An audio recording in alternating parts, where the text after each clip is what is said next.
All right, today's video is going to be on this, I believe it's an 86 Starcraft. It has been stored for about 6 months now. Guy wants me to go over it, get it running. There is some janky wiring, he said, going on. They passed a hot wire from the battery to the coil pack on it in order to get it to run. Not sure what that's all about, but I'm going to jump into it. Looks like a fairly decent boat. Looks like he took care of it, so hopefully this will be an easy swap. He also said the impeller is fairly new. Has this nifty little thruster here. That's pretty nice. But we're going to jump right into it. So here we are with the hood open. I can already tell you right off the bat, some things have been disconnected. We have multiple plug wires off, including the coil wire. And I see a hot wire coming into the coil from the starter down there. Also, all the pipes were removed for the water pump. I assume this was done for winterization. That's a good thing. At least somebody took the time to do that.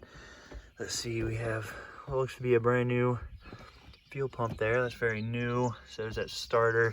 Let's check underneath here.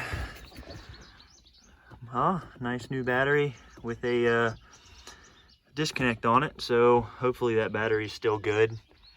We're gonna go ahead and I'd say this right here came from the ignition control module.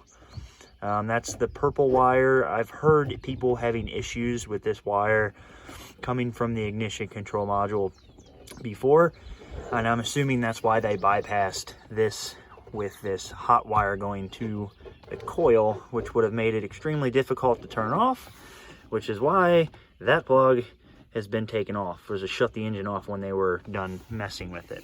So we're going to figure out why this motor was being messed with in the first place. I guess that's where we have to start off, trying to figure out what's actually going on here. Also, down here, as you can tell, somebody's disconnected the feed line from the fuel filter here. Hopefully that was just part of their winterization process. I'm not 100% sure, and I'll be able to hook that right back up. I'm not 100% sure here though. There seems to be, I don't know where this coil pack wire is right now. I don't see it laying anywhere in here. And I'm gonna have to start going through different parts of this boat to see if I can find that coil wire.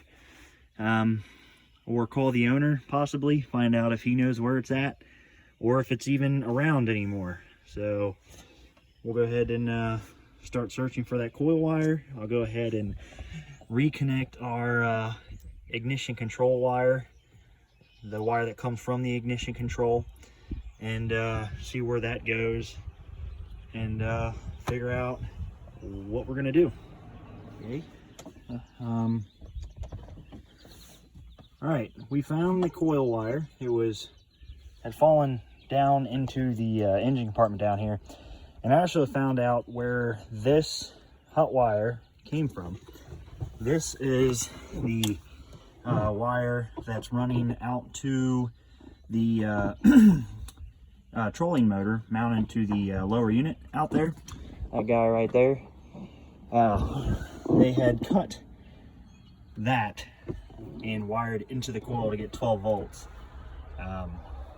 Because I'm assuming their 12 volts coming from this was no longer producing, or they were having some sort of issue with that.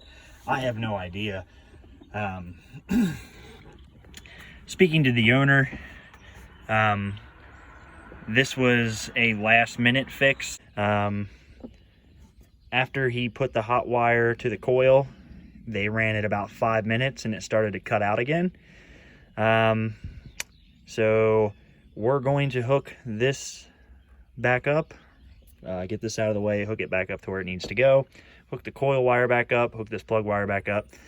check to see if the battery has any power, and reconnect our fuel line down here back to our little pump, and see if we can get it to fire. I gotta hook the water up and see if we can get it to fire. If I can get this thing to run, we'll allow it to go through a heat cycle and find out if anything seems to be wrong. Okay, removing the red wire here. That was a direct hot wire to the coil.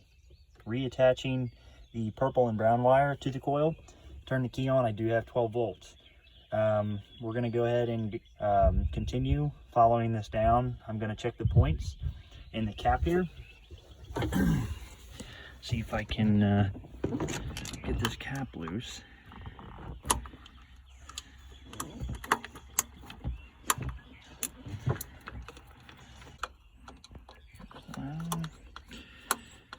I'm just going to check what the distance looks like on this.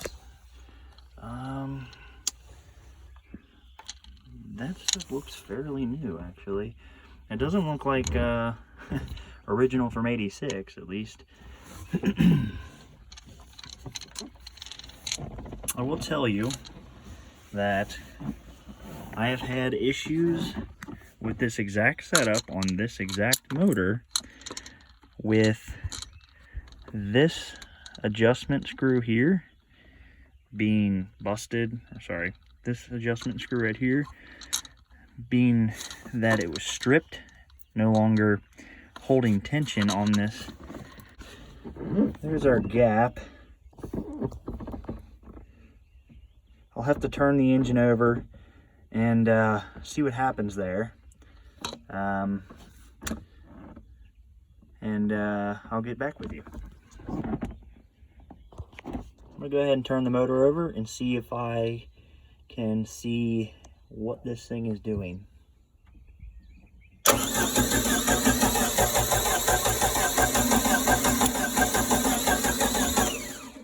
Okay, it's definitely moving. I'm gonna go ahead and put power to it, and well, I'm gonna check the points gap first. Then I'm going to put power to it and see if I'm getting spark to my plugs. All right, so what I'm going to do to check spark is use this inline spark tester. Every time current flows through it, it will light off this little bulb, let me know that it has sufficient current. You can actually tell if it has weak current by how bright the spark is inside the housing here. Very, very weak current will produce kind of an orangish color to it.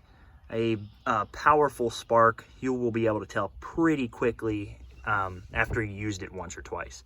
So we'll go ahead and turn it over.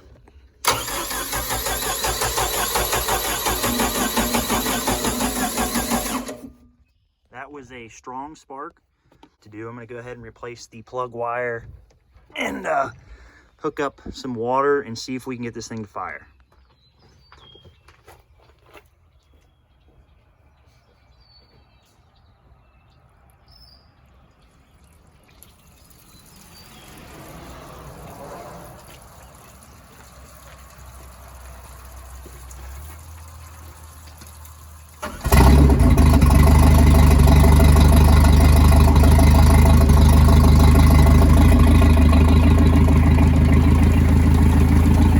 Make sure water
So my plan is to have this engine run till it reaches operating temperature. He said after it reaches operating temperature, it develops a mist. It's at operating temperature right now. I'm not sure if it was a bad connection. I will let it run for maybe another 10-15 minutes, and if it hasn't developed a mist, it has to go on the water to be tested. It needs to be run under load, and that'll probably be the next trip. Okay, so the boat ran for roughly 30 minutes, and I had no hint of hesitation in the throttle or anything like that. It runs really well. I did replace the spark plugs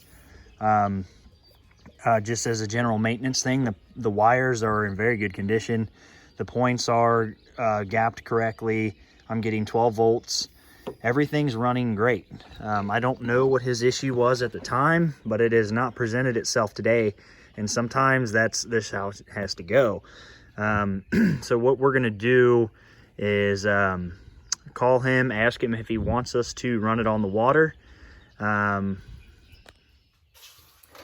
Just simply based on what I saw today with this motor, a fresh set of plugs, gap the points, some fresh fuel, and the boat's running great. I called the customer. He doesn't want us to run it on the water. He wants to come pick it up, and we can't really go much further than that. I'm going to go ahead and reconnect his trolling motor wire and button it all back up. I'm going to go ahead and cover it back up and call him and let him know he can come get it. Thanks for the view. Got plenty more projects we'll get to around here. Any comments, just shoot them down below. I'll read them all, and we'll go from there. Thanks, guys.